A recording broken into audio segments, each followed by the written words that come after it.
Bienvenue sur Africa 24 pour cette nouvelle édition du QG Weekend. Au sommaire de l'actualité. Élections présidentielles en République du Congo, au Niger ou encore au Bénin et scrutin référendaire au Sénégal. Ce dimanche est une journée électorale dans plusieurs pays du continent. Nous ferons le point dans quelques instants. Et à Djibouti, l'élection présidentielle se tiendra quant à elle le 8 avril 2016. La tension est de plus en plus palpable à l'approche de ce scrutin. Le président sortant, Ismaël Omar Guelleh, entend briguer un 4e mandat et pour l'opposition, sa réélection est jouée d'avance.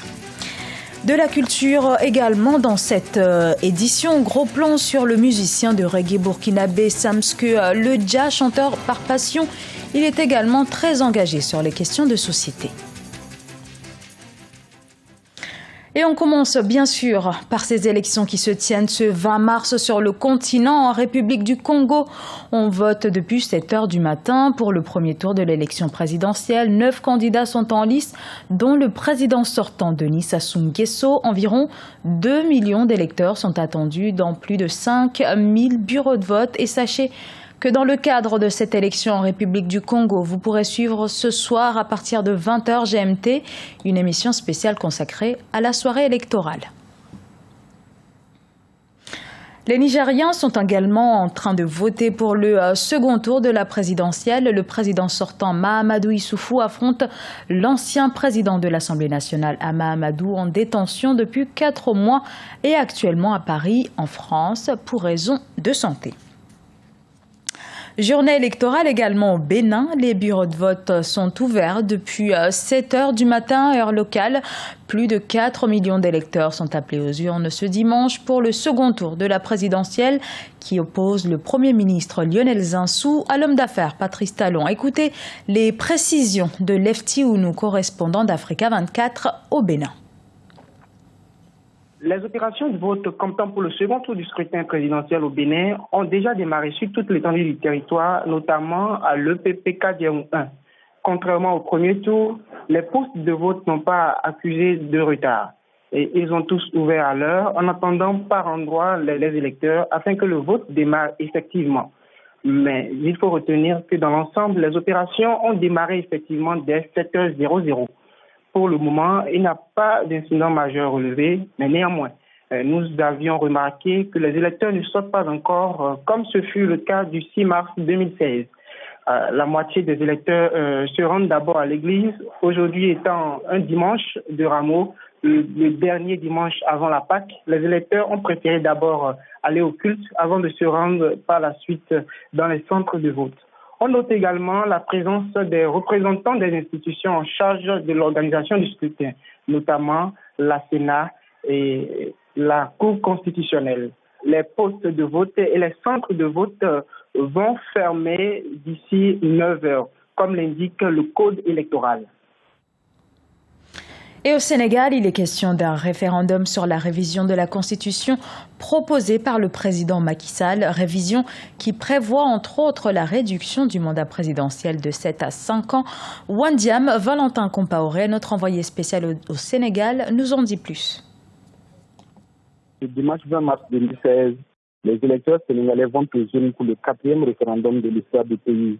Ils y vont pour valider ou non les 15 réformes proposées par le président Macky Sall. Au foyer des jeunes de Dakar, de la commune de Grand Yoff, l'une des 19 communes de Dakar où nous nous trouvons, l'engouement est certain, chacun voulant exercer son devoir citoyen. Dans ce centre de vote, ils sont environ 83 000 électeurs répartis dans 18 bureaux de vote. Il faut aussi rappeler que ces bureaux de vote se sont ouverts à 8h GMT et se fermeront à 18h GMT. Il faut également noter qu'ils sont environ 5,5 millions d'électeurs qui vont aux urnes ce dimanche. Et à Djibouti, l'élection présidentielle aura lieu le 8 avril prochain. Le président sortant, candidat à un 4e mandat, Ismaël Omar Guelleh, à la tête du pays depuis 17 ans, fait face à une opposition éclatée dont une partie prône le boycott de ce scrutin, l'estimant joué d'avance. Mahamat Ramadan. Les Djiboutiens se rendront aux urnes le 8 avril pour l'élection présidentielle. Le chef de l'État sortant Ismaël Omar Guelleh, candidat à sa succession pour un 4e mandat, fait face à une opposition éclatée. Celle-ci peine à contrer la machine politique de la majorité au pouvoir. À la tête du pays depuis 17 ans, Ismaël Omar Guelleh, porté par l'UMP, l'Union pour la majorité présidentielle, un regroupement de 5 partis politiques, affiche confiance et sérénité. Le bilan d'Ismaël Omar Guelleh est positif et satisfaisant. Pourquoi? Parce que à l'arrivée du pouvoir de M. Ismaël Omar Guelleh,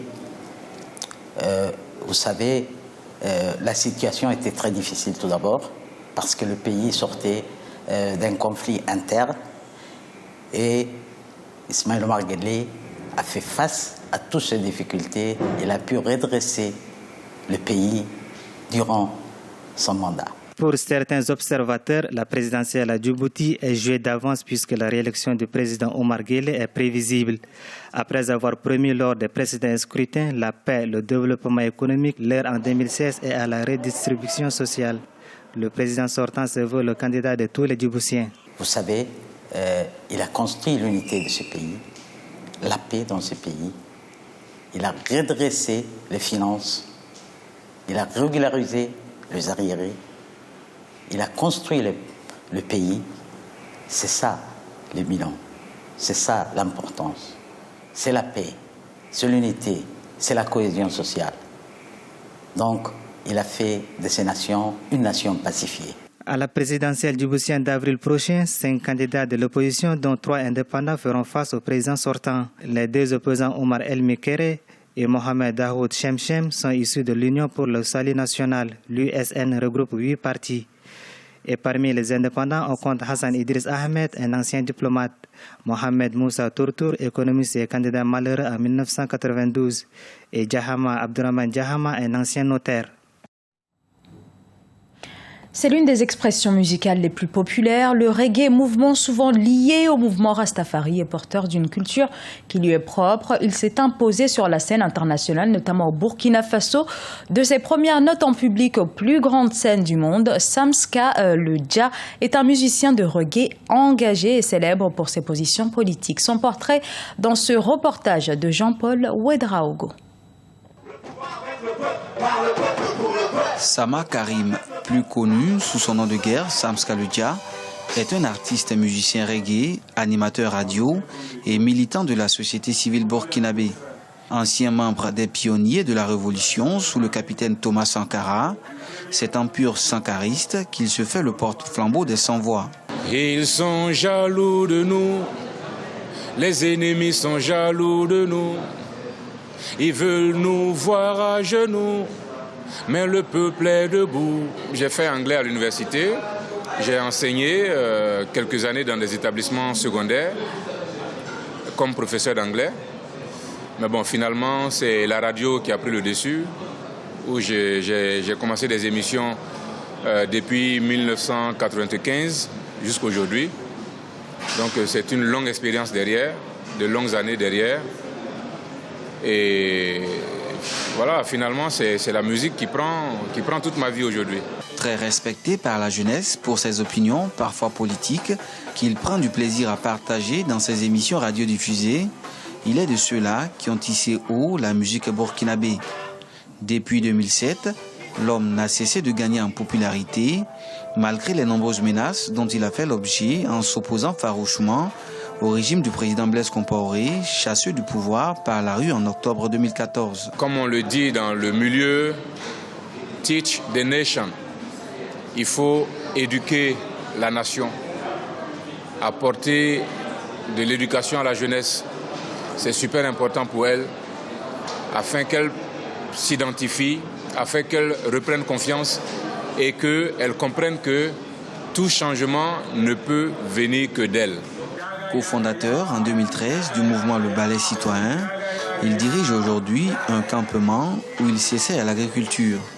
Il dit de la musique qu'elle est sa première passion et le fait vivre depuis qu'il arpente les scènes internationales. Ce journal a été réalisé par l'ensemble de la rédaction. Merci pour votre fidélité. On se retrouve dans quelques instants pour une nouvelle édition de l'Actualité.